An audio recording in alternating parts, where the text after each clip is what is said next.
This message, Perilous Times Have Come, is part 3 in the series, Paul's Final Warning to Timothy.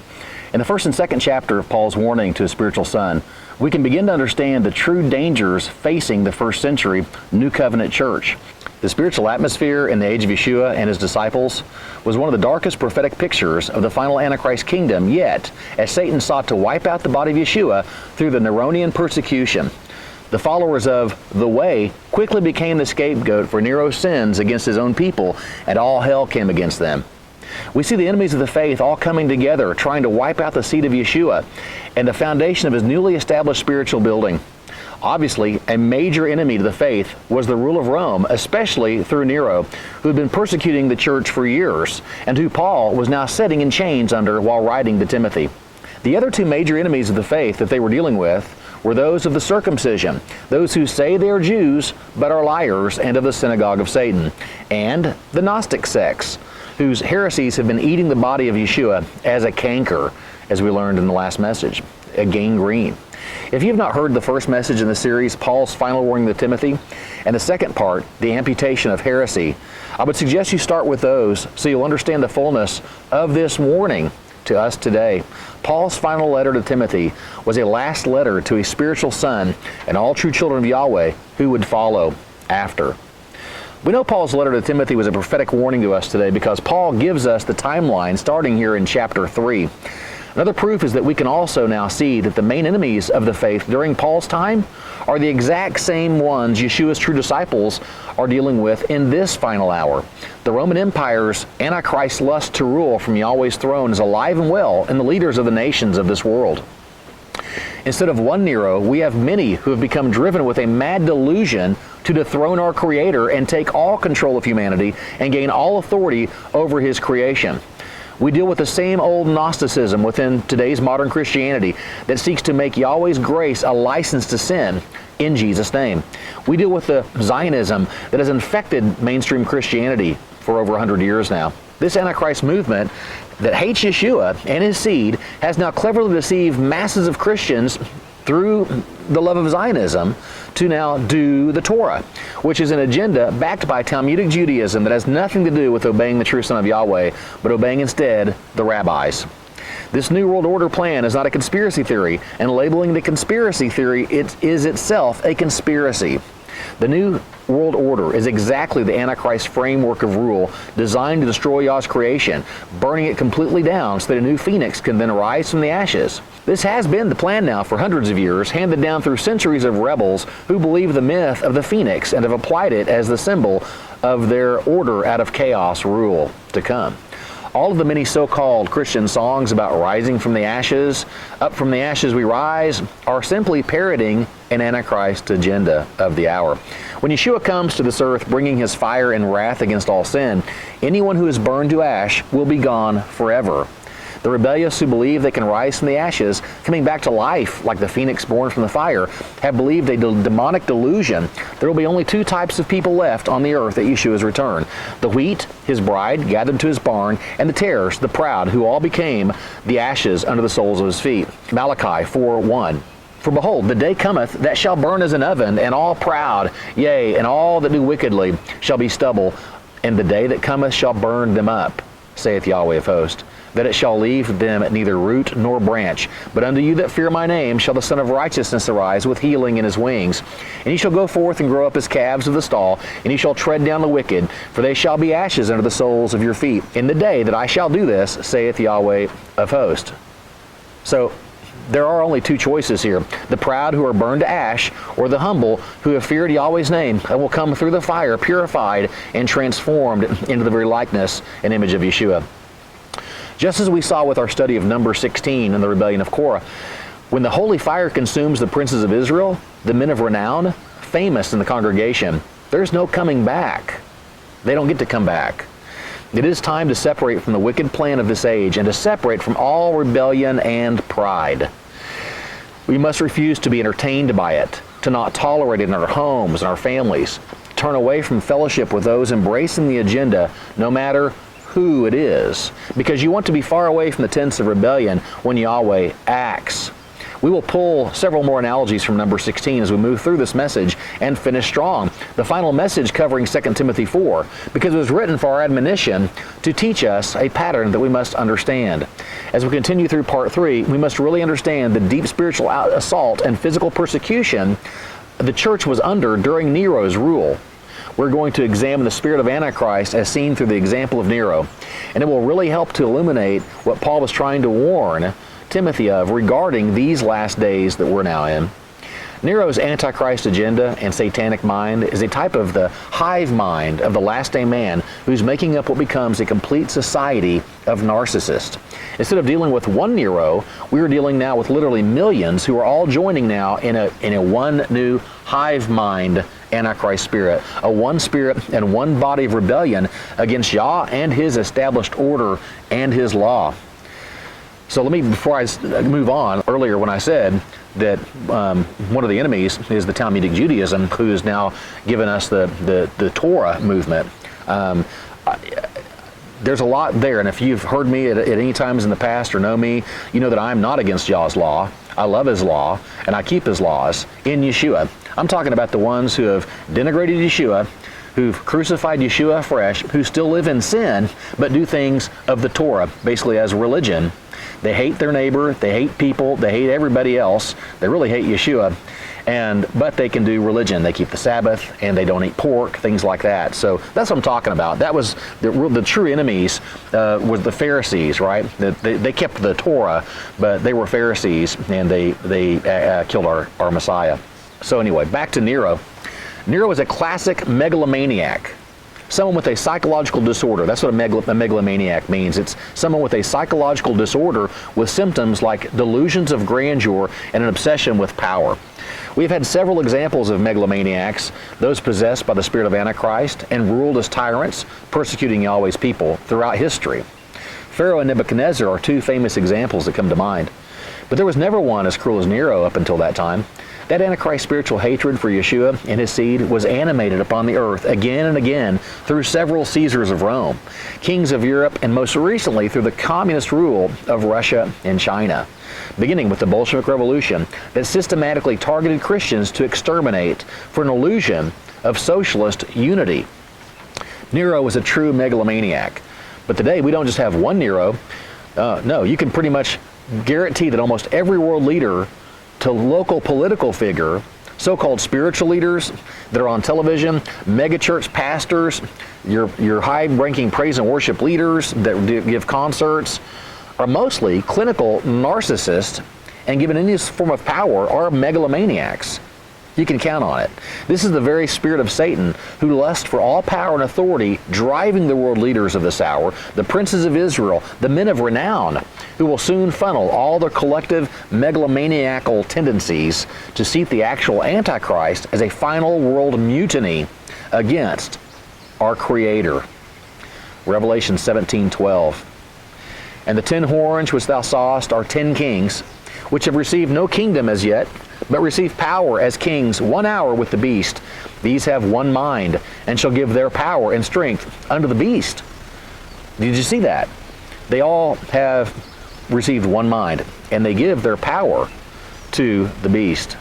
We really need to understand the satanic spirit that drives a clinical megalomaniac like Nero to fully understand what the church was dealing with then and what a disciple will be dealing with exponentially in the last hour. Nero was born Lucius, meaning light. We also get Lucifer, the light bearer. Think about that. What a symbol of Antichrist. How fitting for a man who is a type and shadow of the final Antichrist, who will be raised up according to the original false light bearer, Lucifer, with the same old life from the garden. You can now be God. Roman historian Suetonius, in his second volume, The Lives of the Caesars, Book 6, Nero was the chapter, gives us a picture of the type of individual that is given to Antichrist service. This is the same mind in our modern day world leaders. And when the power of Antichrist is in full spiritual operation, Nero will seem like a schoolboy. Keep this in mind as we move forward with this warning from Paul to Timothy, as we will be drawing a lot of parallels between Nero and the spirit of this age. And this was just another type and shadow of the last hour rebellion that will bring the judgment of Yahweh to this earth. Here are some facts about Nero according to Suetonius. He was likewise the first to establish at Rome a quinquennial contest in 3 parts, in the Greek manner, that is in music, gymnastics, and horse racing, which he called the Neronia. The Neronia, that was page 105. So Nero actually rigged these contests for him to always be the winner. He set up the games, he set up the judges, and made sure he won the votes so he could win the prize. Doesn't that sound familiar with what happens in our modern day world? Nero thought himself as an accomplished singer and lyricist and would enter competitions all rigged for him to win.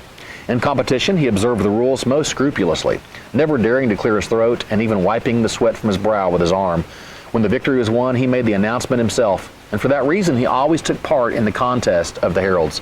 To obliterate the memory of all other victors in the games and leave no trace of them, their statues and busts were all thrown down by his order, dragged off with hooks, and cast into privies. He placed the sacred crowns in his bedchambers around his couches, as well as statues representing him in the guise of a lyre player, and he had a coin struck with the same device. Although at first his acts of wantonness, lust, extravagance, avarice, and cruelty were gradual and secret, and might be condoned as follies of youth, yet even then their nature was such that no one doubted that they were defects of his character, and not due to his time of life. No sooner was twilight over, he would catch up a cap or a wig and go to the taverns or range about the streets playing pranks, which, however, were very far from harmless, for he used to beat men as they came home from dinner, stabbing any who resisted him and throwing them into the sewers. He would even break into shops and rob them, setting up a market in the palace where he divided the booty which he took, sold it at auction, and then squandered the proceeds. This was an Antichrist leader. And you got to understand, if this is the hour that we're walking into, that Paul's warning Timothy of, the perilous times that have come to us, these leaders we're dealing with today, these world elites, the billionaires of this hour, I don't care who they are, Biden to Trump, you name one, they've got these things in their heart too. He continues. Sometimes, too, he closed the inlets and banqueted in public in the great tank, in the Campus Martius, or in the Cirrus Maximus, waited on by harlots and dancing girls from all over the city. Whenever he drifted down the Tiber to Ostia, or sailed about the Gulf of Baiae, booths were set up at intervals along the banks and shores, fitted out for debauchery, while bartering matrons played the part of innkeepers and from every hand solicited him to come ashore. Nero rebelled against our Creator's order in almost every area of his life, in the glorification of his self. We see the spirit on the rise today in our times. As you listen to the following, consider what is now happening in Christian America and the same Antichrist spirit that now permeates our world leaders who stand behind the same debauchery as Nero. The difference now is our Caesars claim to do it in Jesus' name, and of most of Christianity voting to keep them in power, to put them in power. Where do you think this will lead? Or is history not worth remembering? He continues on page 131. Besides abusing freeborn boys and seducing married women, he debauched the vestal virgin Rubria, the freedwoman Acte, and all but made his lawful wife, after bringing some ex-consuls to perjure themselves by swearing that she was of royal birth. He castrated the boy Sporus and actually tried to make a woman of him. And he married him with all the usual ceremonies, including a dowry and a bridal veil, took him to his house, attended by a great throng, and treated him as his wife. Don't you see that today? I mean, what they've put before us, I mean, just in the last 10 years, the last 5 years, it's moving so fast. The agenda is moving so fast. And compromise, if you compromise to get along, you're going to be swept away in this hour. This Sporus, decked out with the finery of the empresses and riding in a litter, he took with him to the Assizes and the marts of Greece, and later at Rome through the streets of the images, fondly kissing him from time to time, that he even desired illicit relations with his own mother and was kept from it by her enemies, who feared that such a relationship might give the reckless and insolent women too great influence. Was notorious, especially after he added to his concubines a courtesan, who was said to look very much like Agrippina. Even before that, so they say, whenever he rode in a litter with his mother, he had incestuous relations with her, which were betrayed by the stains on his clothing.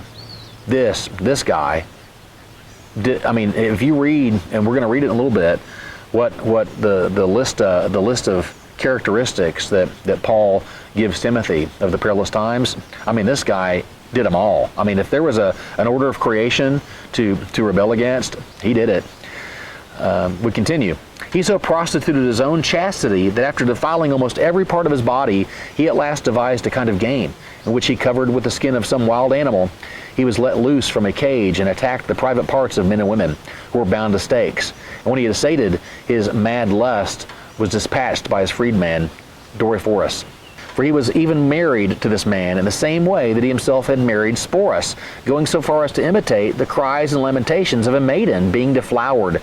I've heard from some men that it was his unshaken conviction that no man was chaste or pure in any part of his body, but that most of them concealed their vices and cleverly drew a veil over them, and that therefore he pardoned all of their faults in those who confessed to him their lewdness.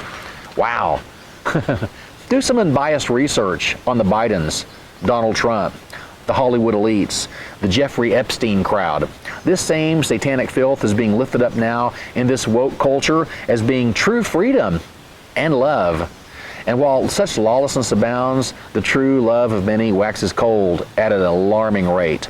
Can't you see the agenda behind turning men into women is nothing new, but a clear sign of just how far a society has fallen in its rebellion against its creator? The spirit driving Caesar to violate all established order and his lust for power only proves the Antichrist spirit behind those seeking power and control, and what kind of fruit it will always produce. It'll turn men into women. We are seeing the fruits of our narcissistic culture come to life as the ground was cultivated to grow these trees of pride many years ago in our churches and universities. Along with Caesar's lust for adoration was the fuel he needed to achieve it all. Money. He thought that there was no other way of enjoying riches and money than by riotous extravagance, declaring that only stingy and niggardly fellows kept a correct account of what they spent, while fine and genuinely magnificent gentlemen wasted and squandered. He never wore the same garment twice. He played at dice for 400,000 sesterces a point.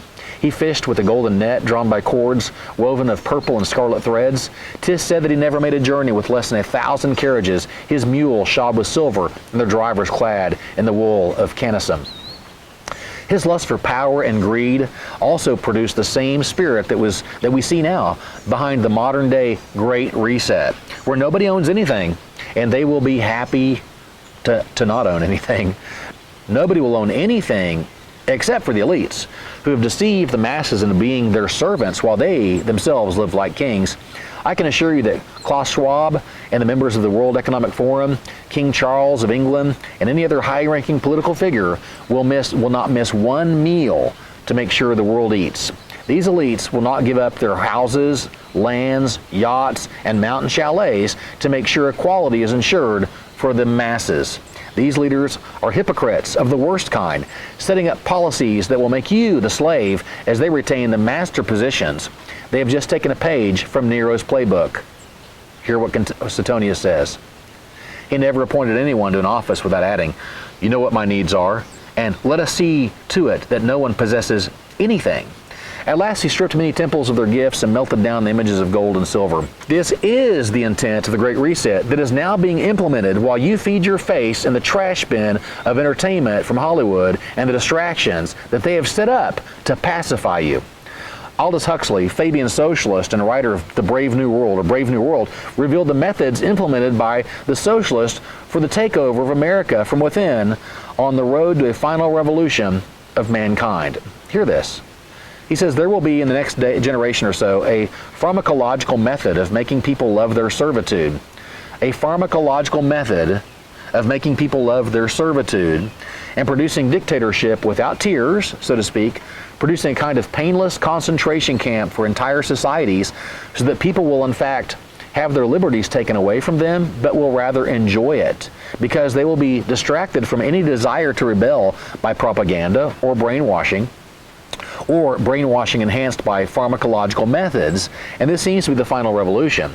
Aldous Huxley, a talk he gave at the Tavistock Institute. We can't take the time right now with this message to examine just how far COVID-19 acted on this model that Aldous told us was part of their final plan. But he also predicted a scientific dictatorship that would finally rule mankind. And with the quantum leaps of science and technology, his vision is now becoming a tangible reality. AI is driving cars, writing essays, even preaching sermons now in pulpits, and it's only the beginning. The World Health Organization seeks the power to bring a global vaccine passport and control travel and commerce globally. Is this not a sort of pharmacological method of making people love their servitude, as the lockdowns drove more people to the internet, video games, social media, for further brainwashing, so that the society is even more agreeable and ready for the next pandemic or event? Climate science will be responsible for driving the world's economies into the ground to bring on the Great Reset dictatorship under the guise of saving our planet for our children. Plans are underway now to cut off all fossil fuels before 2030. No more fossil fuel power by 2030, without any way of replacing the amount of power currently demanded by our wealthy consumerist societies that rely on it for everything in life. This alone will drive the world into darkness, where the masses will have to rely on their masters to take care of their every basic need. So, Nero, as a type of Antichrist, played out what is in the minds of our modern leaders who wish to burn down this society and rebuild it according to their own hearts, as we saw in the Fabian window. They want to author a great reset in the name of love and equality, so that they can keep ultimate control of resources and power, and after they'd set the world on fire, blame it on the disciples of Yeshua, the real lovers of life, branding them as the haters of mankind. Remember, history repeats itself, and there is truly nothing new under the sun. Suetonius describes Caesar's Great Reset in section 38 of his work on Nero. But he showed no greater mercy to the people of the walls of his capital when someone in a general conversation said, "When I am dead, be earth consumed by fire." He rejoined, "Nay, rather while I live." And his action was wholly in accord, for under cover of displeasure at the ugliness of the old buildings and the narrow crooked streets, he set fire to the city so openly that several ex-consuls did not venture to lay hands on his chamberlains, although they caught them on their estates with tow and firebrands. While some granaries near the Golden House, whose room he particularly desired, were demolished by engines of war and then set on fire because their walls were of stone. For 6 days and 7 nights destruction raged, while the people were driven for shelter to monuments and tombs. And at that time, besides an immense number of dwellings, the houses of leaders of old were burned, still adorned with trophies of victory, in the temples of the gods, vowed and dedicated by the kings, and later in the Punic and Gallic wars, and whatever else interesting and noteworthy had survived from antiquity. Viewing the conflagration from the Tower of Maecenas, and exulting, as he said, in the beauty of the flames, he sang the whole of the sack of Ilium in his regular stage costume, furthermore to gain from his calamity, too, all the spoil and booty possible, while promising the removal of the debris and dead bodies, free of cost. He allowed no one to approach his ruins of his property. And from the contributions which he not only received but even demanded, he nearly bankrupted the provinces and exhausted the resources of individuals. And this will be the same roadmap of the New World Order, who also plan to burn this current world down so they can rebuild it close to their heart's desire. Look at what they're doing to crash the economies of this world right now. And it's been going on for a while. Let's just give everybody free health care. Let's wipe everybody's debts away. Hey, you went to college, you had to get a loan. Let's go ahead and just wipe all your loan away and let the government, let us, taxpayers, pay for your way. This is the government. This is what they're going to be doing, because they're taking the playbook from the Antichrist heart, just like Nero did. The same roadmap of the New World Order, who wants to burn this place down. And just like in Nero's time, the true disciples of Yeshua will be the scapegoats for the destruction, and the haters of mankind, and the reason for the delusion of utopia peace not being realized. Those Christians, the people that really love Jesus, are hateful because they tell us we're in sin. When the world is in shambles, the leaders will take control of all assets and resources for the illusion of building things back better and giving to the poor. And I refer again to a quote from Tacitus discussed in part 1 of the series, Paul's final warning to Timothy. In the annals of the history of Rome, he says, "Therefore, to stop the rumor, he falsely charged with guilt and punished with the most fearful tortures the persons commonly called Christians, who were hated for their enormities. Accordingly, first those were arrested who confessed they were Christians. Next, on their information, a vast multitude were convicted, not so much on the charge of burning the city, as of the hating of the human race." It is during this age of hatred being poured out upon the early church, and while sitting in a Roman prison under Nero, that Paul writes his last warning to his spiritual son. In chapter 3, Paul begins to explain to Timothy the spirit of the age that will be upon the earth at the end of time. Notice how Paul starts this section off in 2 Timothy 3:1 with this. He says, "This know also, that in the last days perilous times shall come." Really? Think about this. This is coming from Paul, who is writing from Nero's prison during one of the most horrific times of persecution the world had ever seen, and after he had himself already suffered so much for the gospel's sake. Paul saying that perilous times will come. Look at 2 Corinthians 11:24 for a taste of what Paul faced in life. "Of the Jews 5 times received I 40 stripes save one. Thrice was I beaten with rods. Once was I stoned. Thrice I suffered shipwreck. A night and a day I have been in the deep, in journeyings often, in perils of waters, in perils of robbers, in perils by mine own countrymen, in perils by the heathen, in perils in the city, in perils in the wilderness, in perils in the sea, in perils among false brethren, in weariness and painfulness, in watchings often, in hunger and thirst, in fastings often, in cold and nakedness, beside those things that are without, that which cometh upon me daily, the care of all the churches." This should be a wake-up call to what we are facing here at the end of the 6th day, the most perilous times anyone on this earth has ever experienced. What Paul was telling Timothy is, if you think we have it bad now, you ain't seen nothing yet, brother.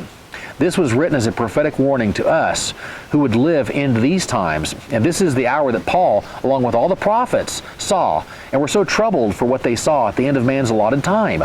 Listen to how Daniel describes the horrors that he was shown of our perilous times, the perilous times of the Antichrist's final rule that we're walking into now. Daniel 8:23. "In the latter time of their kingdom, when the transgressors are come to the full, a king of fierce countenance and understanding, dark sentences shall stand up. And his power shall be mighty, but not by his own power. He shall destroy wonderfully, and shall prosper, and practice, and shall destroy the mighty and the holy people. And through his policy also he shall cause craft to prosper in his hand, and he shall magnify himself in his heart. And by peace shall destroy many. He shall also stand up against the prince of princes, but he shall be broken without hand. And the vision of the evening and the morning, which was told, is true. Wherefore shut thou up the vision, for it shall be for many days. Many days. And I, Daniel, fainted and was sick certain days. And afterward I rose up and did the king's business, and I was astonished at the vision, but none understood it." Astonished. I mean, he was sick for days when he saw what we're walking into, what we're in now. Daniel 10:1. "In the 3rd year of Cyrus, king of Persia, a thing was revealed unto Daniel, whose name was called Belshazzar. And the thing was true, but the time appointed was long. And he understood the thing, and had understanding of the vision. And I, Daniel, alone saw the vision, for the men that were with me saw not the vision, but a great quaking fell upon them, so that they fled to hide themselves. Therefore I was left alone, and saw this great vision, and there remained no strength in me, for my comeliness was turned in me into corruption, and I retained no strength. Now," he goes on in 14, "Now I am come to make thee understand what shall befall thy people in the latter days, for yet the vision is for many days." That's coming. He showed Daniel the vision of what was to come for many days from now, and when he saw it, there remained no strength in him, and his comeliness was turned into corruption, and he retained no strength. It was terrifying to understand what he was seeing. One more, Daniel 12:4, "But thou, Daniel, shut up the words and seal the book, even to the time of the end. Many shall run to and fro, and knowledge shall be increased." Here it is. What form of knowledge shall be increased to the point that will initiate the wrath of our Creator on this creation? Self-knowledge. Going back to the garden and the knowledge of good and evil that Satan used to tempt Eve with, that knowledge that brings the delusion of becoming higher than the Most High, coming down through Gnosticism over the many centuries, and what finally blossoms into a full-blown, self-worshiping global culture of pride at the end. Do you really believe these biblical witnesses, or your prophets of today who promise you peace and prosperity in Jesus' name, that no judgment's coming, that we're going to escape all this judgment and take dominion of the earth for Jesus? Do you believe that, or do you believe the prophets who spoke by Yah's very Spirit? Habakkuk 3:16. "When I heard, my belly trembled, my lips quivered at the voice.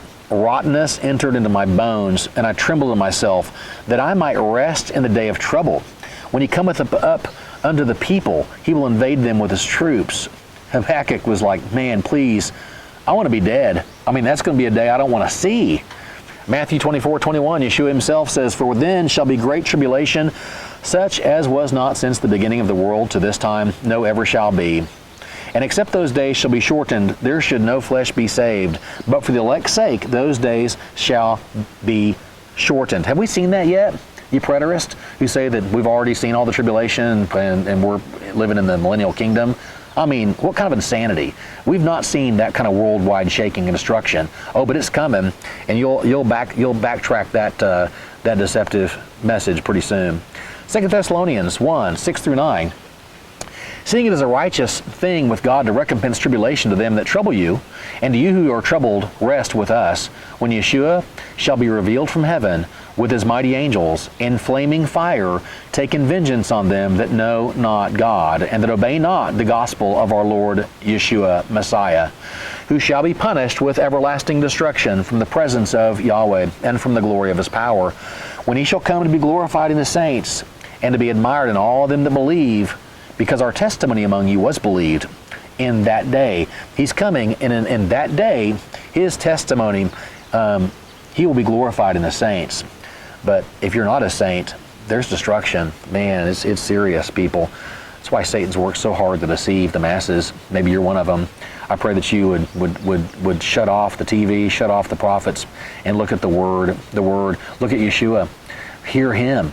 Hear his warnings. Read what he says. It's coming. Paul goes on, 2 Timothy 3:1. He says, know this also, that in the last days perilous times shall come. And how will we know that? For men shall be lovers of their own selves, covetous, boasters, proud, blasphemers, disobedient to parents, unthankful, unholy, without natural affection, truce breakers, false accusers, incontinent, fierce, despisers of those that are good, traitors, heady, high-minded, lovers of pleasures more than lovers of God.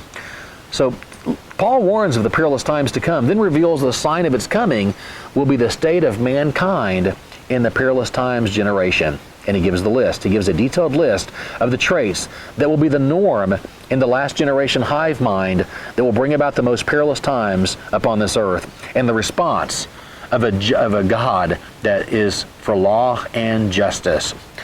As we go through this list, see if you can deny that this is the overwhelming spirit driving this modern man, and sometimes more on display amongst those who call themselves lovers of God and followers of Jesus in every church in America. Look at this. Lovers of own selves means they're fond of self. Covetous actually means fond of silver.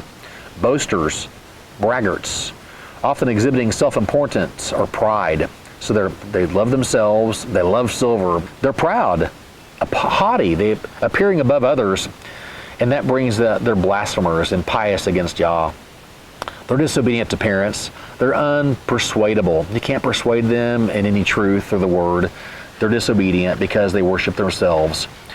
They're unthankful. There's no thankfulness in them. They don't worship Yah out of a thankful heart. They're unthankful for everything because they worship themselves.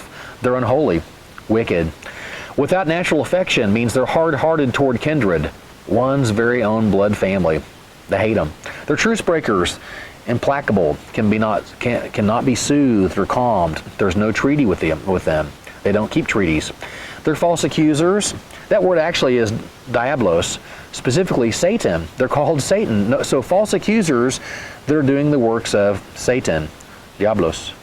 They're incontinent. That means powerless. They're without self-control. The flesh rules and reigns everything in their life. Totally powerless. They're fierce, meaning they're savage. They're ready to tear your head off in a moment's notice. Despisers of those that are good. They're hostile to virtue. Despisers of those that are good. They're hostile to virtue. They're violently hateful to anyone who is living according to Yeshua's righteousness. Don't you see that in full display in the LGBTQ community right now? I mean, there's just so much vile and hatefulness, and the feminist movement that hates men, and I mean, the list goes on and on. Anyone that's trying to live virtuously in this life, you're the hater of mankind, and they hate you. And that's the problem. Traitors, they're giving forward into the enemy's hands. They're heady. They're falling forward rash. They just rash. They don't think through anything. They can't be reasoned with. They just run into anything. They're high-minded. They're inflated with self-conceit, proud. They love lovers of pleasures more than lovers of God. They love this world and all of its lust. And they have a form of godliness, but deny the power thereof. Religion. They have religion without the Spirit. Religion without being born again. They have religious works without the obedient heart given to them by their Creator. Now compare this list with the time that the prophet Micah, whom Yeshua quoted also, prophesied about the last day generation. Compare that list of all the things we just talked about with what Micah says in Micah 7, verse 2. The good man has perished out of the earth, and there is none upright among men. They all lie in wait for blood. They hunt every man his brother with a net, that they may do evil with both hands earnestly. The prince asketh, and the judge asketh for a reward for payment. And the great man, he uttereth his mischievous desire, so they wrap it up. They're all wrapped up together in sin. The best of them is as a briar. The most upright is sharper than a thorn hedge. The day of thy watchman and thy visitation cometh. Now shall be their perplexity. Trust ye not in a friend, put ye not confidence in a guide. Keep the doors of thy mouth from her that lieth in thy bosom. For the son dishonoreth the father, the daughter riseth up against the mother, the daughter-in-law against her mother-in-law. A man's enemies are the men of his own house. Therefore will I look unto the Lord. I will wait for the God of my salvation, and my God will hear me. What is the main characteristic and culture of the last society of mankind? What is behind the spirit of unity that is sweeping this earth in this last hour, and the sign of the last day generation that Paul was warning Timothy of? Well, let's start with the very first thing Paul said would define the man of the last day hour: lovers their own selves. Philatos, fond of self, selfish, lover of self. Paul starts the list with men being lovers of their own selves because everything else he lists after is birth from a man who becomes his own God. From a man his heart is risen in pride and believes he's the God of his life. Then all the other traits fall behind. Remember, it all goes back to the garden. And Satan has no new material, but he still gets men to trip up by longing to be lifted as the God of their own lives. Satan uses that bait because from it all other evil is born. This is where he started, and this is where he lures millions to worship in the last hour, at the idol of self. Lifting up one of self is the trampling down of Yeshua. Always has been, always will be. Look at Isaiah 14:12 about Satan, the lover, the original lover of self. How art thou fallen from heaven, O Lucifer, son of the morning? How art thou cut down to the ground, which didst weaken the nations? For thou hast said in thine heart, I will ascend into heaven. I will exalt my throne above the stars of God. I will sit also upon the mount of the congregation in the sides of the north. I will ascend above the heights of the clouds. I will be like the Most High. Yet thou shalt be brought down to hell, to the sides of the pit. Satan is the father of pride, and all who worship at the altar of self. This is why Yeshua told the Pharisees that their father was Satan, because it was all about Satan and his lust, and all of his children are the children of pride. Instead of Yah's will be done, Satan and his children say, I will. I will ascend. I will exalt myself. I will sit on the throne. I will rise and ascend the heights of the clouds, and I will be like the Most High. And that's what's being birthed on this earth, and has been for years now. Loving and lifting up self and replacing your Creator with the love and worship of yourself is what we would call today narcissism.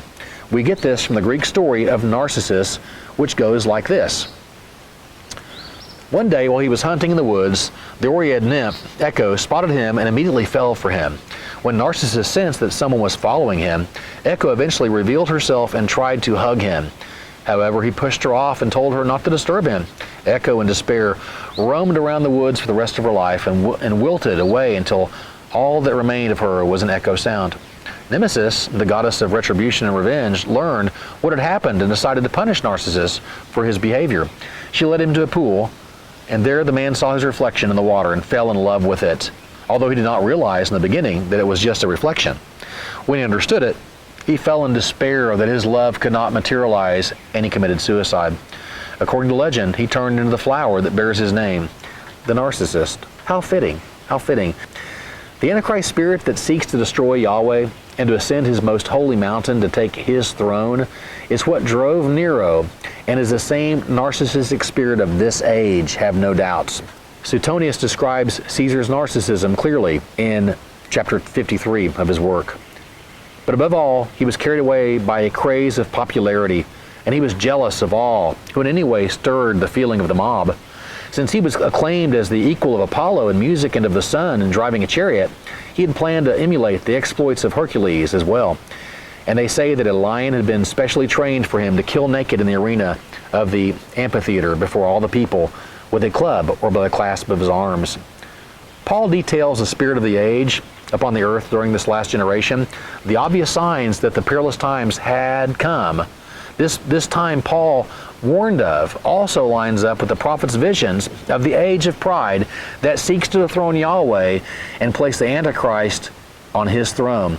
This pride that blossoms, make no mistake, is what will trigger the final judgment all throughout Scripture known as the day of Yahweh, the day of the Lord. Isaiah 2:11. The lofty looks of man shall be humbled, and the haughtiness of men shall be bowed down, and the Yahweh alone shall be exalted in that day. Yahweh alone will be exalted in that day. For the day of Yahweh of hosts shall be upon every one that is proud and lofty. Oh, his glory will cover the earth as water covers the sea. His weighty heaviness is coming, and it will be upon everyone that is proud and lofty, and upon every one that is lifted up, and he shall be brought low. And upon all the cedars of Lebanon that are high and lifted up, and upon all the oaks of Bashan. He's talking about the high and lifted up people, the elites, the famous ones, the men of renown, with those analogies of trees. 14, and upon all the high mountains, and upon all the hills that are lifted up, and upon every high tower, and upon every fenced wall, and upon all the ships of Tarshish, and upon all the pleasant pictures. And the loftiness of men shall be bowed down, and the haughtiness of men shall be made low. And Yahweh alone shall be exalted in that day, and the idols he shall utterly abolish. Every idol's coming down, people. Every idol, even the idol of self and pride, is going to come humbly and down before his throne. Biblical humility is defined as placing Yahweh's will, Yahweh's opinion, Yahweh's word above one's own self. That's the fight in this life, to be humble or to be in pride. To be humble is bowing to Yah. To be in pride means that you're your own God. It is learning to die to the desire of self and putting the word of Yahweh above your word by obeying his word in all things. That's biblical humility. So then the definition of biblical pride is putting your will, opinion, and word above your Creator's. It's refusing to bow to him in all things as a bondservant, which places man in charge of himself and makes himself his idol. The age of pride the prophet spoke of lines up with the last day culture of narcissism that Paul prophesied, when man finally becomes his own God, yet only in his delusion. Knowing this, the Holy Spirit started leading me in my search to confirm these were the perilous times that Paul had warned of. I fully believe they are. I believe the signs are all around you if you'd open your eyes. If this is that time that will soon see the return of Yeshua and the destruction of all flesh, we should be seeing an entire culture of narcissists, an entire society which is focused on changing the order of our Creator, especially his order established in the family unit. The age of pride, the culture of narcissism, will breed the final revival of self-righteousness as the masses throw off Yahweh's will and seek a community of righteousness of their own design, and their peace apart from the Prince of Peace, Yeshua. Biblical pride's definition is self-righteousness, taking Yeshua's righteousness, serving and obeying according to his will. Seeking the kingdom and his righteousness means laying your form of godliness down, which is the biblical definition of humility. Breaking this down then in very simple terms so you don't miss it. Pride is offering up self-righteousness instead of sacrificing your life to follow true righteousness and humility, Yeshua. Humility then is raising Yeshua higher than self in all areas of your life, placing him as the king of the throne of your entire life, not just a compartment for 30 minutes on Sunday morning. For months now, I've been on a journey. I mean, for months, almost a year, comparing what we are seeing in this present age. I was looking for answers for myself, what I see in my family and people I've known, just the insanity of this age, trying to find answers.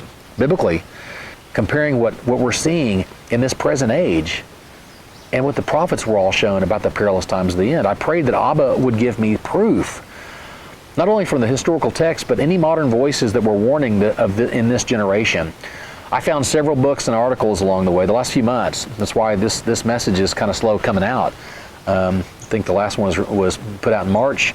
This is July 4th today. I'm recording this on America's day we celebrate our freedom, but not freedom in Christ. But anyway, I also found several books and articles that really helped to explain from a modern perspective what Paul was warning Timothy about. These must be the perilous times Paul warned of, and the time that all the prophets saw. We have to be seeing those things now. There's no other answer for what we see in our culture. We're seeing these things coming into fruition today in our time, but it's been a slow train. It's been happening for a long time. It's just been the frog steadily being boiled, hasn't realized it. Nothing makes sense. People, listen. Especially if you call yourself a believer, I doubt you'd be listening to this if you don't. Nothing makes sense in this present world and what we're seeing come out of the heart of man right now unless you find the answer in His Word, where He also clearly warns us how it's going to end. You better pay attention. I hope you can hear this message and this warning that's in it, because this was a warning to Timothy and us in this hour.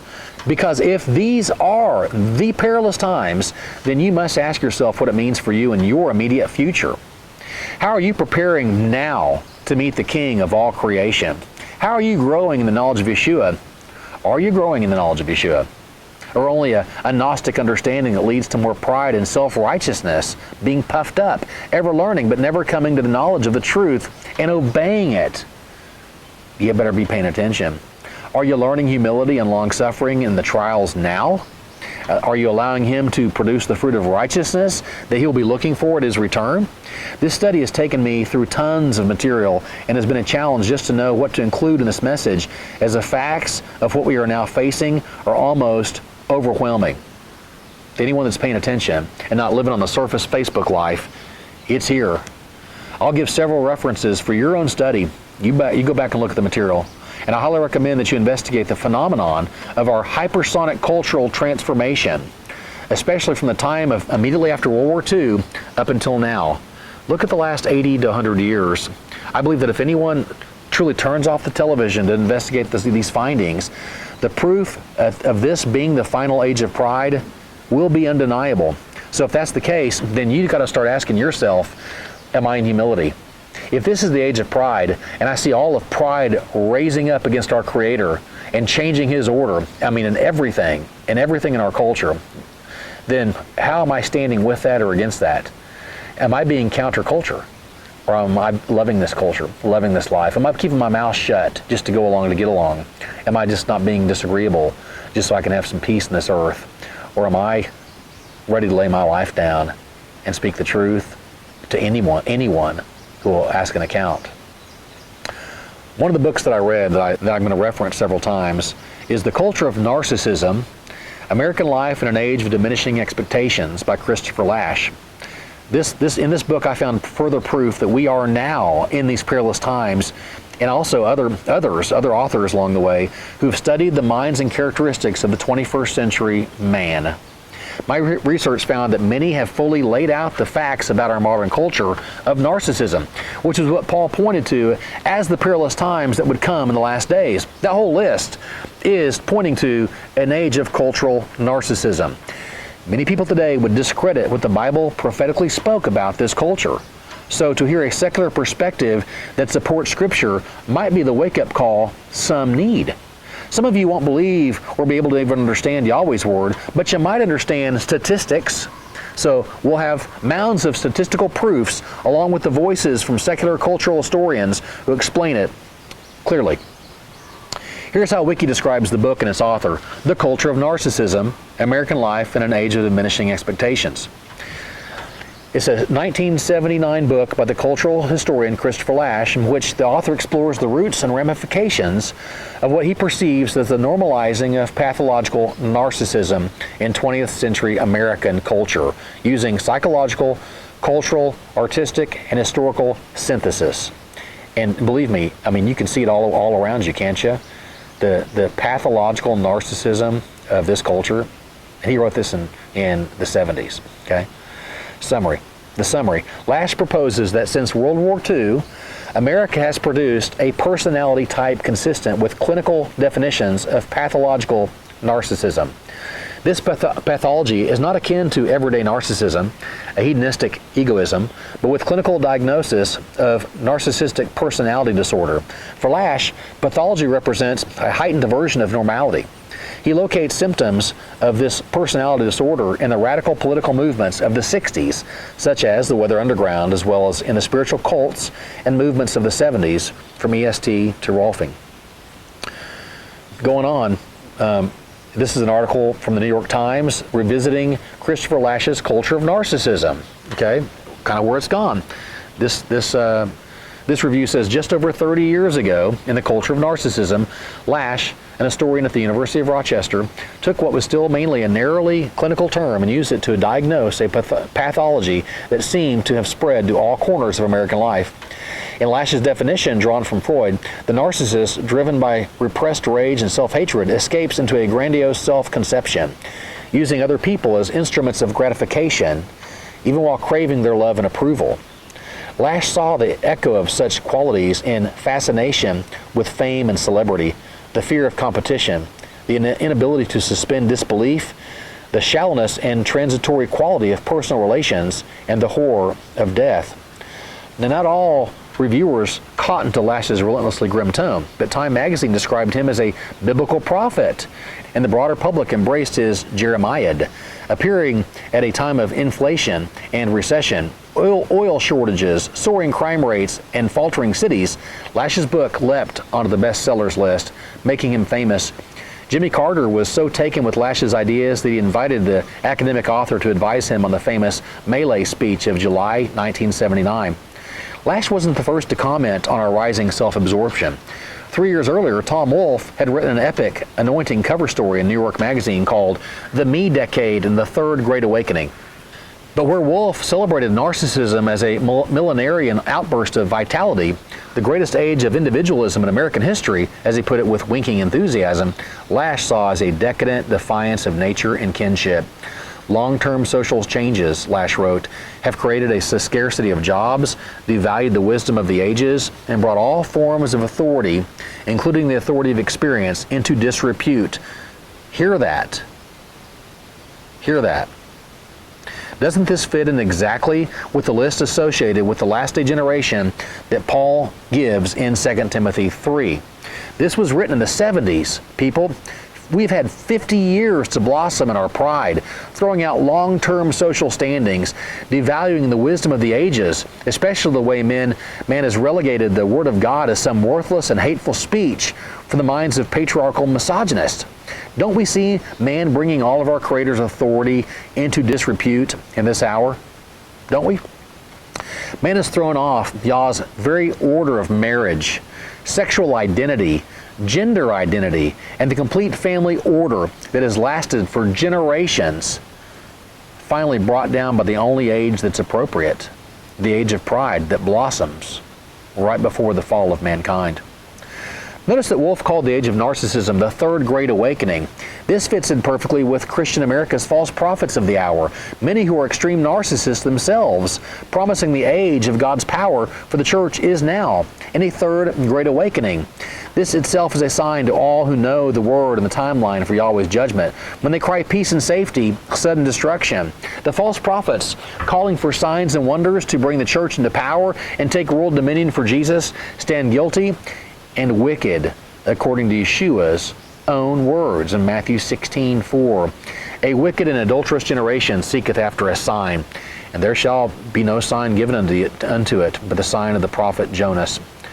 That's the sign. Have you been born again? Have you accepted the death, burial, and resurrection of Yeshua? Have you been born again? Because that's the only sign. you're going to get. Any teacher promising the church's best hour is just ahead, that we're going to take over the 7 mountains of society and bring in the third wave revival that brings millions to Jesus, has not read or understood Yahweh's word. Please listen to me, people. You will not make it by this system of pride that's endemic in our culture, but you will be broken, humiliated and ashamed of any and all part you've played in this wicked system. Please hear Ezekiel 7 regarding the state of those who escape the judgment of blossoming pride. Do you really think we're going to end this life up on pedestals, singing Kumbaya with the world, bringing everybody to Jesus to escape Yahweh's wrath? That's not how any of the prophets or Yeshua himself prophesied. You're calling them a liar. What kind of pride, what state do you think you're going to be in when you see Yeshua? Up on a high horse with a big smile on your face, having been not tested and tried, and escaping with your very life? Do you think you're going to be the remnant body, or a mass body that's going to be in some huge last day church of pride mixed with sinners and the true haters of Yeshua that he's going to walk into, and you're going to meet him smiling and he's going to welcome you into his kingdom? Do you really think he's that kind of compromising Savior? You better wake up. Ezekiel 7:16, but they that have escaped of them shall escape, and shall be on the mountains like doves of the valleys. Look at this. All who escape aren't smiling and laughing, all of them mourning, every one for his iniquity. All hands shall be feeble, and all knees shall be weak as water. They shall also gird themselves with sackcloth, and horror shall cover them, and shame shall be upon all faces, and baldness upon all their heads. They shall cast their silver in the streets, and their gold shall be removed. Their silver and their gold shall not be able to deliver them in the day of the wrath of Yahweh. They shall not satisfy their souls, neither fill their bowels, because it is the stumbling block of their iniquity, the stumbling block or the idol of their iniquity, of their perverseness, the love of money that has become the root of all evil, that quest for more money birthed out of a narcissistic culture that seeks to place you on your own throne as your own God. This love of money has been lifted up as an idol of man's perverseness. We can prove it again and again, just in the society. So remember this, when we explore the link between cultural narcissism and the prosperity gospel of America. The love of money and the love of self go hand in hand, as money feeds the narcissist with a tool needed to lift self, and narcissism seeks more prosperity to fuel the lifting of itself. I've noticed this in the number of people I've personally known whose Christian walk has not taken them into humility. They're not walking more humble with their God, a deeper committed walk of discipleship and holiness, but instead they've become life coaches, seminar speakers, wealth trainers, prosperity preachers, positivity teachers and thinkers, and you can smell the love of money all over it, which helps feed their increased love of themselves. Where is the big hair, clown makeup, and shiny suits of the TV evangelist in the description of the ones who make it through what's to come? How come Ezekiel saw none of them? He didn't see TBN being proud and high in that day, did he? Everybody was broken, weeping, mourning for the part they played in the most perilous times with iniquity spread across this earth, and done in Jesus' name. Where are all the beautiful, rich, social media influencers living their best lives now at the coming of Yeshua according to Scripture? You don't find it. Either Ezekiel is a liar or Joel Osteen, but you better choose wisely. Ezekiel continues with his vision of the last generation of pride. Verse 25, destruction cometh, and they shall seek peace, and there shall be none. Mischief shall come upon mischief, and rumor shall be upon rumor. Then shall they seek a vision of the prophet, but the law shall perish from the priest, and the counsel from the ancients. The king shall mourn, and the prince shall be clothed with desolation, and the hands of the people of the land shall be troubled. I will do unto them after their way, and according to their deserts will I judge them, and they shall know that I am Yahweh. And that word deserts is wild. It means the verdicts pronounced judicially. He's going to come and judge this place according to what they've got on the books, the verdicts they've pronounced judicially the books will be opened, and he'll be able to say, this is your judgment. You judged against me. You made man into a woman and woman into a man. You killed the unborn. You blocked my law from schools. You took the prayer and my name out of schools. You did this. You did this. It's on your books. You persecuted the righteous and made it a hate speech to say my word. You took my word away from man and lifted up pride by your verdict pronounced in your supreme courts. He's going to judge us. The bottom line is that all the prosperity gospel, feel-good doctrines of peace and unity, building you up to be a last-day warrior of pride in your fight against evil, it's all a lie from hell. None of the prophets and apostles or Yeshua himself prophesied this as mankind's end and final outcome. None of them. No, they all spoke of the humility and the loss of all pride that will be the only true ticket to your salvation. The meek will inherit the earth, remember? Not the proud. Because the proud have finally lost it. Listen, the proud have the earth now, even though it's an illusion. They don't own this place, but they think they do. And they think they're gonna take it over and keep it forever. Those false teachers and prophets telling you that you are going to defeat the devil, kick out all evil, and take dominion for Jesus in some last world revival, as you can't even stop sin. And you're following people that can't stop from sinning, that they're going to have the power to beat Satan. They're only narcissists that you've allowed and paid to deceive you out of your own pride and narcissism that seeks to comfort yourself. This was also prophesied in Jude 1:17. But beloved, remember the words which were spoken before of the apostles of our Lord Yeshua Messiah, how that they told you there should be mockers in the last time, mockers, acting just like you, who should walk after their own ungodly lust. These be they who separate themselves, sensual, having not the Spirit. There's so many mockers today. Boy, they can sing the songs, they can repeat the words, they can look holy on the outside. For 30 minutes, man, they can put it together at church, but they are sensual, walking, they've separated themselves by their carnal desire, because Yahweh is holy. And he says, be holy, for I am holy. If you want to be sensual and fleshly and carnal, he has none of it. You're not going to come into his house. They have not the Spirit. 1 Timothy 4:1. Now the Spirit speaketh expressly that in the latter times some shall depart from the faith, giving heed to seducing spirits and doctrines of devils, speaking lies and hypocrisy, having their conscience seared with a hot iron. If these are the perilous times, then these are also the times that false teachers arise with the narcissist message that are geared for those who love themselves and have gathered them together to scratch their itching ears. Think about it. The people desire to be lifted up, so the teacher that lifts them up has prominence. The people will want to hear that they will have no loss, no chastisement or judgment for their iniquity, that they can live in their sin and be under grace. So the false teacher gives them exactly what they want to hear and promises peace and salvation without the cross. The narcissist wants it to be all about him, and the narcissist teacher, who is also seeking his own gain, knows the fastest way to get paid is to give the same adoration for self-love that they seek as well, which it's also driving him. So he can offer it in a way that soothes the ears and the sears the conscience of his hearers.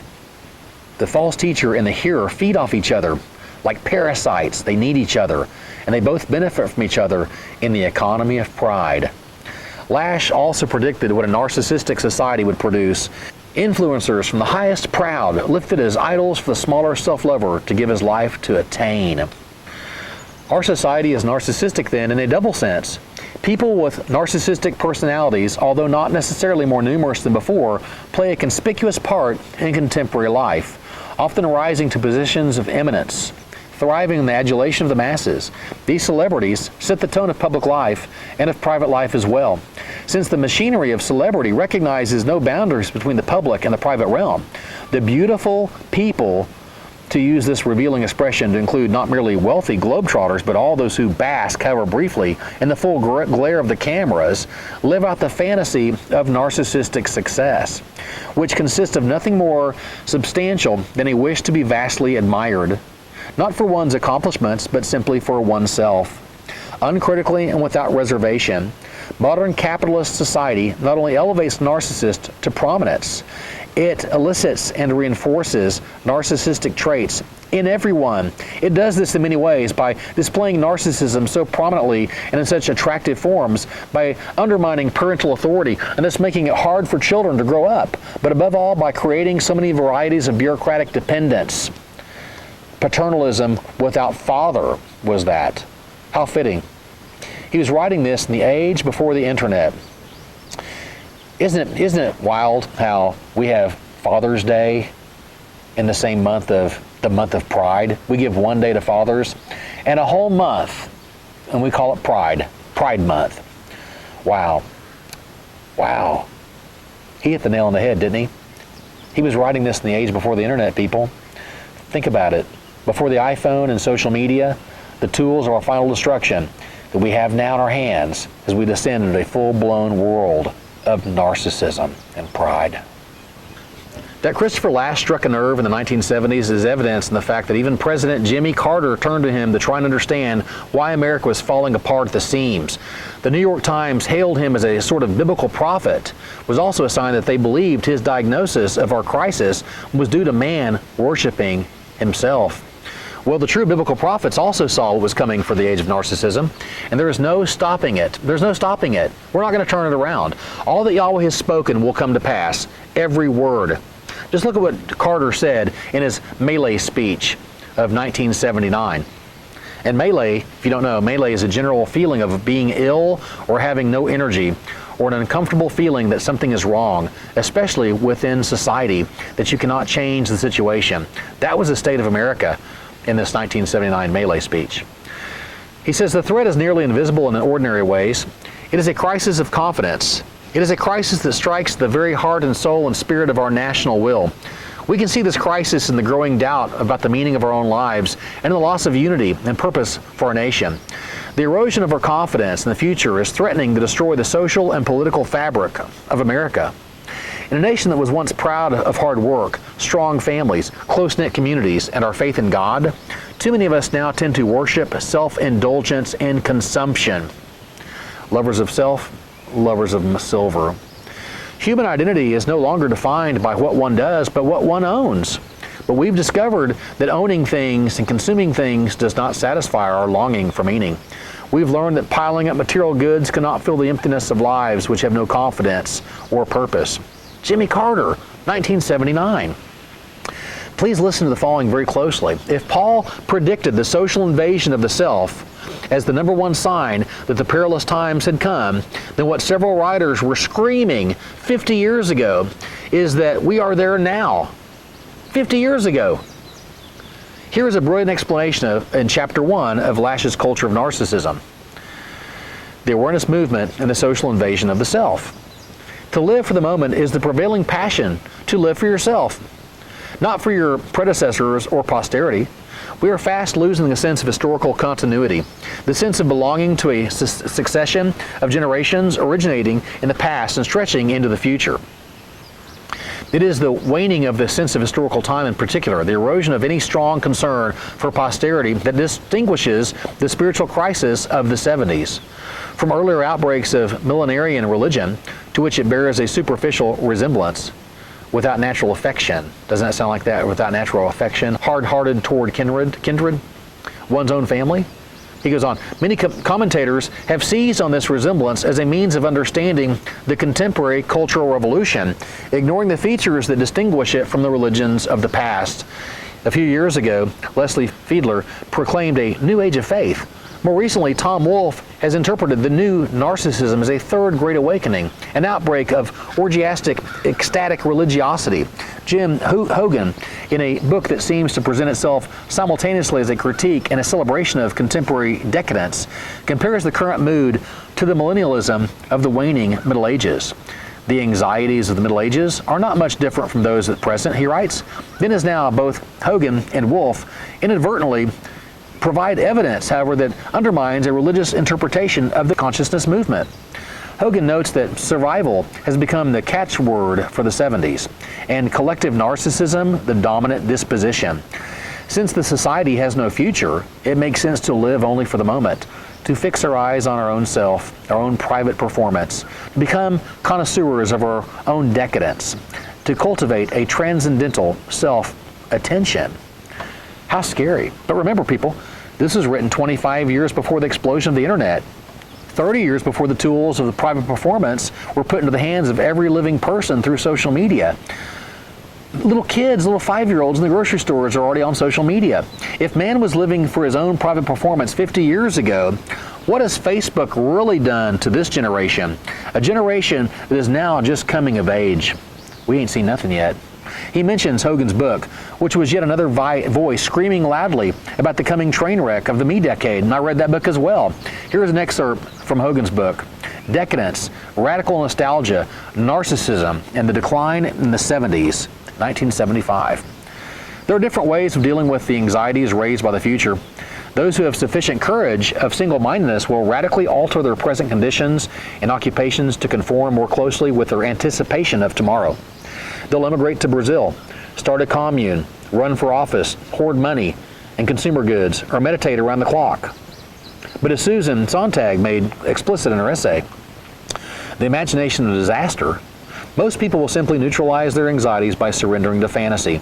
And if fantasy is in inadequate supply, there's a surefire of hand-me-down catharsis available on television. It may also be the case that we sublimate our anxieties through consumption.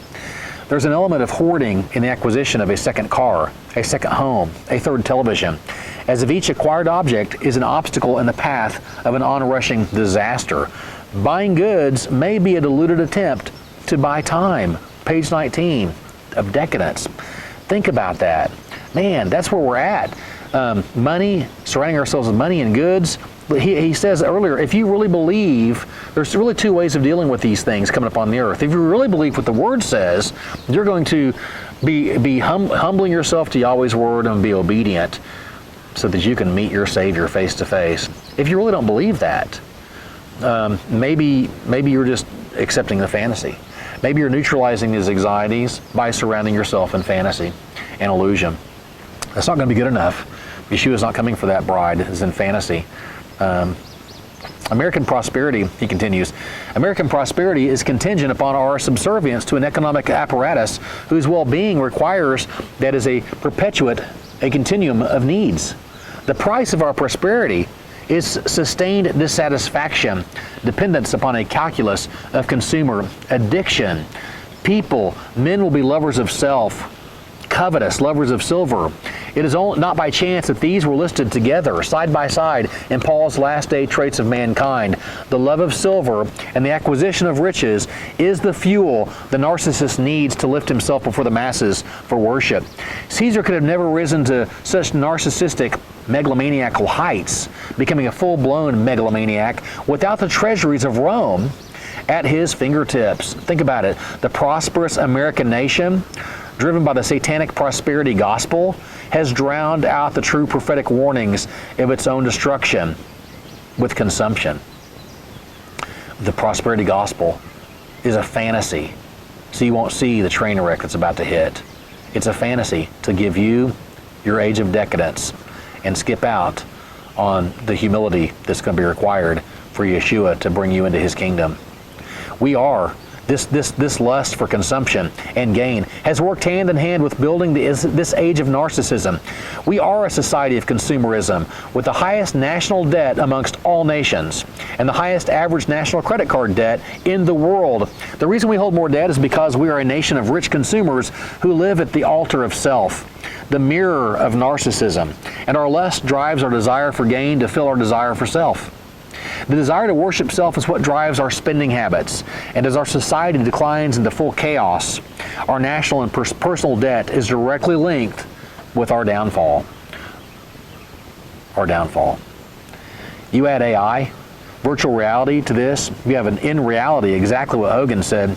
Most people will simply neutralize their anxieties by surrendering to fantasy. And what's coming up on this earth, what the elite know is going to come up on this earth, because most of them are Satanists, Luciferians, they know the judgment's coming, so they've given mankind such tools to escape into fantasy, so they won't revolt.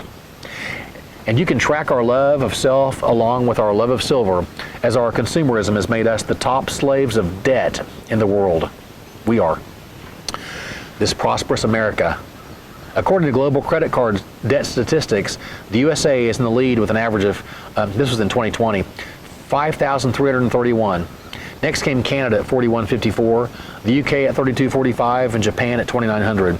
Other countries included in the comparison are Germany at 2,052, France at 1,616, and China at 1,728 out of the 30 credit card debt statistics. The U.S. has the world's highest national debt with over $30 trillion owed to creditors as of the first quarter of 2023. Washington's debt now stands at $31.4 trillion when I pulled these stats, raising further concerns about U.S. government spending and borrowing cost. To put that into context, the U.S. owes as much as the next four countries with the highest debt, including China at $14 trillion, Japan at $10.2 trillion, France at $3.1 trillion, and Italy at $2.9 trillion. We've got more than those countries combined. Hogan pinpointed the escaping with fantasy. Balash also points out what most people turned to back then. He says the contemporary climate is therapeutic, not religious. So now religion has become therapy. Think about it. People today hunger, he says, not for personal salvation, let alone for the restoration of an earlier golden age, but for the feeling, the momentary illusion of personal well-being, health, and psychic security. Even the radicalism of the 60s served for many of those who embraced it for personal rather than political reasons, not as a substitute religion, but as a form of therapy. Therapy became a new religion in itself, although most only seek religion for therapy to deal with their constant guilt from their sin, not as a transformation and a rebirth to overcome sin. Therapy is given now to live in sin and call it grace in Jesus' name. They can give you therapy. That's religion. But relationship of a disciple is obedience and humility to his word. He goes on in chapter 4, the banality of pseudo-self-awareness. I love this. It says, reality thus presents itself to laymen and scientists alike as an impenetrable network of social relations as role-playing. The presentation of self in everyday life. To the performing self, the only reality is the identity he can construct out of materials furnished by advertising and mass culture. Themes of popular film and fiction, and fragments torn from a vast range of cultural traditions, all of them equally contemporaneous to the contemporary mind. In order to polish and perfect the part he has devised for himself, the new narcissist gazes at his own reflection, not so much as in admiration as in an unremitting search of laws, signs of fatigue, decay. Life becomes a work of art, while the first artwork in an artist, in Norman Mailer's pronouncement, is the shaping of his own personality. The second of these principles has now been adopted not only by those who write advertisements for myself, for publication, but by the everyday artist in the street. All of us, actors and spectators alike, live surrounded by mirrors. In them, we seek reassurance of our capacity to captivate or impress others, anxiously searching out blemishes that might detract from the appearance we intend to project. The advertising industry deliberately encourages this preoccupation with appearances. In the 20s, the women in ads were constantly observing themselves, ever self-critical. A noticeable proportion of magazine ads directed at women depicted them looking into mirrors. Ads of the 1920s were quite explicit about this narcissistic imperative. They unabashedly used pictures of veiled nudes and women in autoerotic stances to encourage self-comparison and to remind women of the primacy of their sexuality. A booklet advertising beauty aids depicted on its cover a nude with the caption, "Your masterpiece, yourself." I also don't find it by chance that many have compared us to Rome, and that our time of narcissism would seat an antichrist, whom Caesar was just a foreshadowing of. He goes on and says, in 1960, the United States was an alloy of the worst elements of Sparta and of Rome. In the suburbs and cities, an individual standard of living was an index to his human worth. Conspicuous consumption was a patriotic duty, a social imperative whose disregard constituted an invitation to unemployment or ostracism. The citizenry was united in the common purpose of living beyond their means, welded together by what they owned and by what they despised, commies, crabgrass, and kooks, page 114. And just as Caesar's Rome showed, decadence ushers in societal collapse. He goes on, decadence is the most general response to cultural decline. It's a psychic reflex that we're helpless to prevent. an autonomic shiver that the mind undertakes when the society begins to come unstuck, when a nation encounters obstacles which it cannot overcome, when contradictions are generated that cannot be resolved, when a culture's possibilities are exhausted, it declines. At that point, decadence intervenes as the level of private experience. Self-consciousness is elevated to an almost pathological intensity, a narcissistic awareness so extreme that it rattles one's connection to the self. We step outside our private identities and become the narrators of our own experience, committed to the omniscient observance of our individual demeanors. When decadence becomes epidemic, the decline which authorized it accelerates and the culture flies apart. Hear this. That's huge. When decadence becomes epidemic, which I believe we are in America and the West, as most of the world, we've spread that democracy of prosperity gospel around the globe, let's face it. When decadence becomes epidemic, the decline which authored it accelerates and the culture flies apart. The reason the stage will be set for the Antichrist is because mankind now is finally so full of worshiping itself that they will want an extension of themselves to now rule over them. Since they have broken ties with all past generations, thrown out all biblical order and all of our Creator's law, the stage will be set for a deceiver to be worshipped as a new God. Check out what Daniel prophesied concerning our day that could only happen, it could only happen to be possible in an age of narcissism, coming out of the fourth and final kingdom that he saw in his vision. Daniel 2:40. And the fourth kingdom shall be strong as iron, for as much as iron breaketh in pieces and subdueth all things. And as iron that breaketh all these shall it break in pieces and bruise. And whereas thou sawest the feet and toes, part of potter's clay and part of iron, the kingdom shall be divided, but there shall be in it of the strength of the iron, for as much as thou sawest the iron mixed with miry clay. And as the toes of the feet were part of iron and part of clay, so the kingdom shall be partly strong and partly broken. Whereas thou sawest iron mixed with miry clay, they shall mingle themselves with the seed of men, but they shall not cleave one to another, even as iron is not mixed with clay. And in the days of these kings shall the God of heaven set up a kingdom, which shall never be destroyed, and the kingdom shall not be left to other people, but it shall break in pieces and consume all these kingdoms, and it shall stand forever. Are we seeing this raised up now with our age of technology, our scientific dictatorship rising before our very eyes with the mixing of human flesh and AI? AI, transhumanism, the mixing of man and machine is, in my opinion, the last day kingdom of clay and iron that will see the return of the King of Kings in judgment for this great sin against our Creator and His creation. It's coming. Have you heard of Neuralink? Neuralink is a brain machine interface startup founded by Elon Musk, the billionaire. The company aims to build a scalable implant to connect human brains with computers. The final goal of Neuralink is to allow humans to achieve a symbiosis with artificial intelligence. Symbiosis. The definition of symbiosis is an evolutionary adaptation in which two species interact in ways that are often related to the survival of one or both participants. We're going to need each other. Our brains and our AI, our flesh and our iron will need each other to survive, is what they're saying. Number two, the company plans to provide an option to humans to add a tertiary layer of digital superintelligence that will coexist with limbic system and cortex. 3, the company has already implanted chips in rats and plans to test its brain-machine interface in humans within 2 years. But they just got this, though. They just got an FDA approval for human trials. But guess what? As they received the FDA approval for human trials, they're still under an investigation for animal abuse. In all, the company's killed about 1,500 animals, including more than 280 sheep, pigs, and monkeys, following experiments since 2018, according to records reviewed by Reuters and sources with direct knowledge of the company's animal testing operations.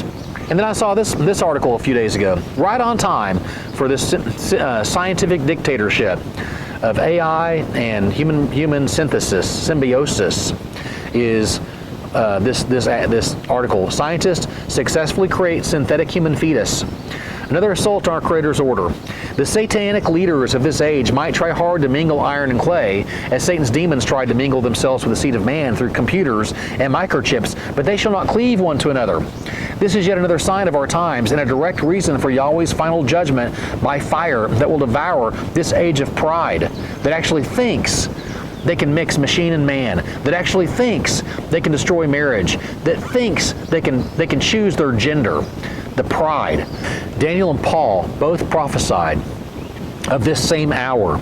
Daniel's vision fits perfectly into the days Paul said would be the perilous times to come. But Yah's response, it will be to crush the rebellion and to establish the kingdom that shall never be destroyed and that will stand forever. Look at what Daniel prophesied about the Antichrist and tell me if this doesn't line up perfectly with Paul's list of the narcissistic traits and actually the megalomaniacal traits of a world leader to come that will lift himself above the Most High in the age of pride. Daniel 11:36, and the king shall do according to his will, and he shall exalt himself and magnify himself above every god, and shall speak marvelous things against the God of gods, and shall prosper till the indignation be accomplished. For that is determined shall be done. Neither shall he regard the God of his fathers, nor the desire of women, nor regard any god. For he shall magnify himself above all. But in his estate shall he honor the God of forces, and a God whom his fathers knew not shall he honor with gold and silver, with precious stones and pleasant things. Thus shall he do in the most strongholds with a strange God, whom he shall acknowledge and increase with glory. He shall cause them to rule over many, and shall divide the land for gain. Thus shall he do in the most strongholds with a strange God. This guy that's coming, get ready. It's the watchers that are going to establish this Antichrist kingdom and throne. They're going to come and say that they've been our gods all along, and they've not taught us to be gods. He says, whom he shall acknowledge and increase with glory, and he shall cause them to rule over many, them plural. Wow. We're coming into it so quickly, folks. Man, I know there's been a lot in this message. I hope you can really let it sink in. Go back and look at the research material. We've not even really dove into the rest of chapter 3. We're going to do that in part 2 of this message. There'll be a part 2 of the perilous times have come.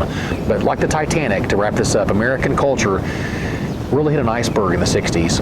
They stuffed their holes in the 70s with self-help and religious experiences, and they drowned in fantasy. And for over 50 years, we've been floating along in a delusional state to ignore the inevitable, that the American ship is sinking. We have filled the hole for the last 50 years by an insatiable quest for financial gain and fame, and our generation has been given the tools now to make collective narcissism possible. A generation of collective narcissists is exactly the right ingredient needed to cultivate the decadent culture of a final Sodom and Gomorrah generation that will collectively give worship to a leader who will give them the illusion of being their own God, with the power of destroying the true Creator to replace His law with their own. This will be the pinnacle of pride that blooms on the earth. Man is in control of all things. Yahweh has been vanquished from the hearts and consciousness of the masses, and all of His order replaced with lawlessness. As we slide into more and more corruption and lawlessness, all iniquity abounding, the love of many is waxing colder and colder. Iniquity abounds as man's pride comes into full bloom, ready for the harvest. There will be a harvest of pride. This is where we are now. What the writers and thinkers of the 70s me decade were warning us has now come into bloom, and soon the flower will be set so that it can be crushed. Proverbs 16:18. Pride goeth before destruction, and a haughty spirit before a fall. Better it is to be of a humble spirit with the lowly than to divide the spoil with the proud. As America just celebrated Pride Month, you better pay close attention to Yahweh's word. Proverbs 8:13. The fear of Yahweh is to hate evil, pride, and arrogancy, the evil way, and the forward mouth. Do I hate? This is where we'll end part 1, where we examine the signs Paul warned of, and which will be prevalent in the generation that would see the perilous times upon the earth. In part 2 of Perilous Times Have Come, we'll examine what the 70s culture of narcissism has produced in the culture of today. and we'll compare it with what the Word of Yahweh says is going to happen because of it. We'll move through the rest of chapter 3 and find a response to this age according to Yahweh's will, not false teachers. Yeshua will either know us because we bear the fruit of righteousness from a life of discipleship, or he will say, I never knew you, depart from me, you workers of lawlessness. Knowing him is doing his word, his way, with no compromise. The Antichrist hour before us will cause the majority, already compromised indeed, to deny Yeshua out of self-preservation. This will be the proof that they've loved themselves, this world, and their things more, proving they're indeed joined with the culture of narcissism and have not prepared themselves for the perilous times that have come. It's my prayer that you humble yourself now, that you begin to humble yourself by committing yourself to Yah's word, by doing his will, by asking him for his heart, by asking him to give you the mind of Messiah, the mind of Yeshua against this world and its culture. Because if you think like this world and act like this world, you're none of his. You better have the mind of Yeshua in all things. Please join me next time in part 2 of this message. We're going to dig deeper into the times that we're in, the perilous times that have come, and dive into what Paul reveals that's amazing. We haven't even gotten there yet. We scratched the surface to lay a foundation for what chapter 3 is really showing us, as chapter 1 and 2 built up to show in chapter 3. I pray that you'll let this word move you into prayer and really be asking yourself if you're ready, if you've submitted to Yahweh's word in every area of your life. Have you been born again? Do you have his spirit? Are you merely playing religious games? The truth is about to come out. The wheat and the tares are being separated right now. Come out from the rebellious tents of Kor. Yahweh promises, come out from among the wicked. Come out from among them. Don't touch the unclean. I'll be a father unto you. I want that type of father. And if you do, you'll listen to what he says. You'll come out from the unclean. And let him be a father to you. Or you'll accept this world and the culture and let them be your father, which is Satan.